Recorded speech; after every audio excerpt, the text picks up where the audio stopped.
Determine na forma algébrica o complexo resultado da potência meio mais raiz de 3 sobre 2 vezes i, tudo isso elevado a 11.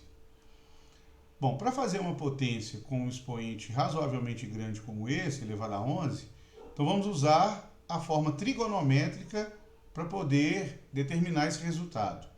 Então eu começo aqui chamando essa base de z, o número meio, mais raiz de 3 sobre 2i. E aí, para escrevermos esse número na forma trigonométrica, então o primeiro cálculo é o módulo de z. Então o módulo de z ele é dado pela raiz quadrada de meio ao quadrado, então 1/4, mais raiz de 3 sobre 2 ao quadrado, então 3/4. Ora, mais 1/4 mais 3/4, 4/4, que é 1 inteiro, e raiz de 1 é igual a 1. Então, como o módulo de z é igual a 1, esses dois números, meio e raiz de 3 sobre 2, já são o cosseno, né, no caso o meio, o cosseno de um ângulo θ, e o raiz de 3 sobre 2 já é o seno de um certo ângulo θ, que é o argumento de z. Mas o ângulo cujo cosseno é meio e o seno é raiz de 3 sobre 2, estamos falando do ângulo de 60 graus, ou em radiano, π sobre 3. Então quer dizer que z é dado por 1, que multiplica, nem precisaria escrever esse número, mas só para ressaltar o módulo, 1 que multiplica cosseno de π sobre 3, mais i vezes o seno de π sobre 3. E uma vez que nós encontramos esse número complexo z na sua forma trigonométrica, então agora basta aplicar.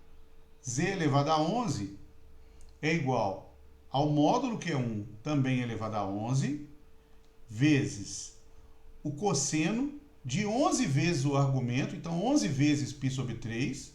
Então nós teremos aqui 11π sobre 3, mais i vezes o seno desse argumento de 11π sobre 3.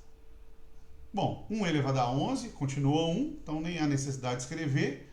A questão agora é identificar o cosseno e o seno de 11π sobre 3.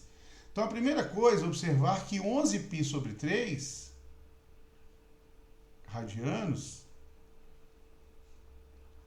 equivale a π 180 graus dividido por 3, 60, vezes 11, estamos falando de um ângulo de 660 graus.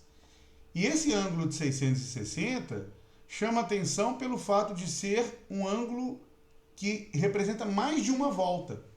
Então, se nós descontarmos aqui 360 graus, o resultado da diferença, ou seja, 300 graus, é o valor do argumento do ângulo, o argumento do complexo z elevado a 11. Então, aqui isso vai ser igual a, eu nem vou escrever mais 1 elevado a 11, vou colocar cosseno. E 300 graus é o mesmo que 5 vezes 60, então vai ficar 5π sobre 3 radiano. Então é o cosseno de 5π sobre 3, mais i vezes o seno de 5π sobre 3. Tudo isso vezes 1, que é 1 elevado a 11, mas aí nem precisa escrever. E aí, para dar o resultado, basta lembrar aqui, ou fazer o círculo trigonométrico, e usar o fato de que o cosseno de 5π sobre 3, ou cosseno de 300 graus, é igual a meio, e o seno de 300 graus, vou colocar aqui, o cosseno é meio, e o seno de 300 graus é negativo, é menos raiz de 3 sobre 2. Então, menos raiz de 3 sobre 2 vezes i vai ficar menos raiz de 3 sobre 2 vezes i. E esse resultado, então, meio menos raiz de 3 sobre 2i é o complexo z elevado a 11, então, a resposta da questão.